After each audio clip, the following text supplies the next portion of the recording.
Исәнмесез, эфирда хәбәрләр программасы, студияда Адилә Бирханова. Чыгарылышыбызның төп темалары хакында кыскача.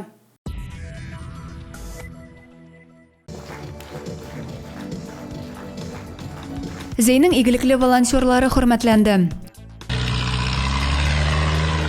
Иске Зейдән Малафеевлар хәрби операциядәге улларына машина җибәрде. Шахмат буенча спорт остасы Зей балаларына мастер-класс күрсәтте. Махсус хәрби операциядә булган егетләргә гуманитар ярдәм әзерләүче зәйлеләрне хөрмәтләделәр.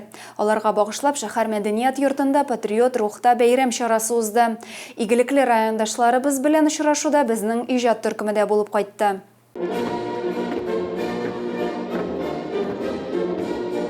Илдә өлешчә мобилизация игълан ителүгә Зей халкы да берләште. Берәүләр әйберләтә, икенчеләр акчалата ярдәм итә. Узган шимбәдә катлаулы вәзгыятькә битараф булмыйча актив ярдәм күрсәтүче зәйлеләрне хөрмәтләделәр. Шәһәр мәдәният йортында узган чарада рәхмәт сүзләре, изге теләкләр бары алар хөрмәтенә яңгырады. Район хакимияте, авыл җирлекләре, эшмәкәрләр, район оешмалары халык белән бергә җыелган ярдәм күләме 72 тоннага җиткән. Сугышчан бердәмлек хәрәкәте җитәкчесе Сергей Хватков хәрбиләр өчен ярдәмне озатуда, илтүдә зур тырышлык күрсәтүчеләрнең берсе.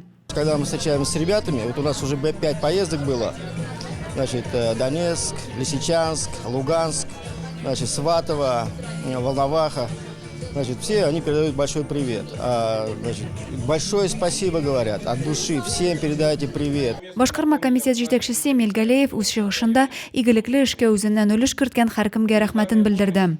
Кто-то помогает деньгами, другие обеспечивают строительными материалами, техникой, инвентарем, одеждой, обувью, продовольственными товарами, всем тем, что необходимо нашим ребятам. Общими силами собрано и довезено свыше 72 тонн гуманитарной помощи на общую сумму около 11 миллионов рублей. Беренче көннән алып хәрбиләр өчен шәһәрдә 5 ярдәм җыю пункты ачылды. Егетләр туган үй җылысын еракта да тойсыннар өчен авыл җирлекләрендәге әби-апалар кулларына кабат бәйләвенә тотты. Җылыту мишләре, токмачлар әзерләп окоп шәмнәренә кадәр ясыйлар. Шәһәрдә маскировка шелтерләре пунктлары да гөрләп эшли. Гуманитар ярдәм эшен оештыруда ярдәм күрсәтүче 12 кеше район башлыгының рәхмәт хаты белән бүләкләнде.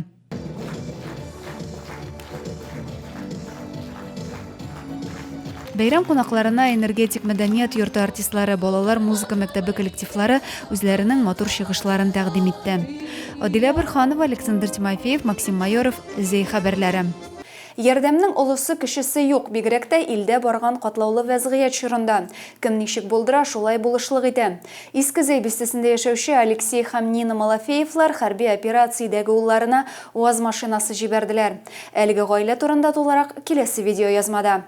Когда повестку получил, я сразу, у меня тоже шоком была. Иске Зейдә яшәүче Малафеевлар хәрби операциядәге улларына дип күчтәнәч посылка әзерли. Тартмадагы әйберләрнең күбесе хәрбинең үзе сорауы буенча тутырылган. Аларның өлкән уллары октябрь аенда өлешчә мобилизация буенча чакырыла. Переживать шундый авыр инде. Но посылка җыярга булыштылар, менә иптәшләре, танышлар, күршеләр, берсе дә алай читтә калмадылар. Бөтенесе булыштылар. Рәхмәтле без аларга. Бик зур рәхмәтле. Балаларга барып җитсен инде. Азык-төлек җыелмасы көндәлек кирәк яраклардан кала иң зур ярдәм итеп Малафеевлар үз көчләре белән УАЗ машинасы да алган. Кечкенә уллары Иван исә автомобиль ясап сату белән шөгыльләнә. Абыйсы сорауы буенча алынган машинаны ул яңартып, буяп, бер туганына хәрби операция зонасына җибәрү өчен әзерләгән. УАЗик, шул бронированный кассаторский машина. Буядык ниттек тә инде. Бөтен кешегә бик зур рәхмәт. Очень волнительный момент инде для меня. Шәхси посылкаларны җыюда Малафеевлар гаиләсенә якыннары, туганнары да зур булышлык күрсәткән. Адилә Бирханова, Денис Ипатов, Зей хәбәрләре. Юктан да хәтер кала, аздан да күңел була ди татар халкы. Район башлыгы Зейдә яшәүче ветеран хатын-кызларны 8 март бәйрәме белән тәбрикләде. Алар мөхтәрәм Анна Моисеева белән Валентина Лыкова. Изге теләкләр, рәхмәт сүзләре бары алар хөрмәтенә юлланды. Разив Кәримов район социаль яклау бүлек башлыгы Эльмира Хужина, район ветераннар советы рәисе Алексей Алексеев белән берлектә ветераннарыбызга чәчәк бәйләме бүләкләр белән килде. Сез хатын кыз ана буларак дөньяны ямьләвегез өстенә илебез азатлыгы өчен тиңдәшсез батырлык үрнәге күрсәткән затлар. Сәламәтлек, имин көннәр телибез үзегезгә, диде ул тәбрикләү сүзләрен җиткереп. Мөхтәрәм затларның үзләренә күрсәтелгән хөрмәттән күңелләре булды. Шәһәребез урамнарында ЮХИДИ хезмәткәрләре машина йөртүче хатын-кызларны туктатып, бәйрәм белән котлады. Көтелмәгән бүләктән гүзәл затларның күңелләре булды. 8 март халыкара хатын-кызлар көне алдыннан ЮХИДИ хезмәткәрләре яшь юл хәрәкәте инспекторлары белән машина йөртүче хатын-кызларны тәбрикләде. Инспекторлар һәркайсын туктатып чәчәкләр бүләк итә, имин юллар тели. Руль артындагы хатын-кызларның күбесе ни өчен туктатуларын аңламыйча документларын әзерли. Кемдер аптырап калды, берәүләр шатланып рәхмәт сүзләре җиткерде. Шахмат буенча Россиянең спорт остасы Фиде мастеры якташыбыз Зәринә Шәфигуллина Зәйнең шахмат түгәрәгендә шөгыльләнүчеләр белән очрашты. Күренекле спорт остасы яшь шахматчыларга уен серләре белән дә уртаклашты. Тулырак киләсе видео язмада.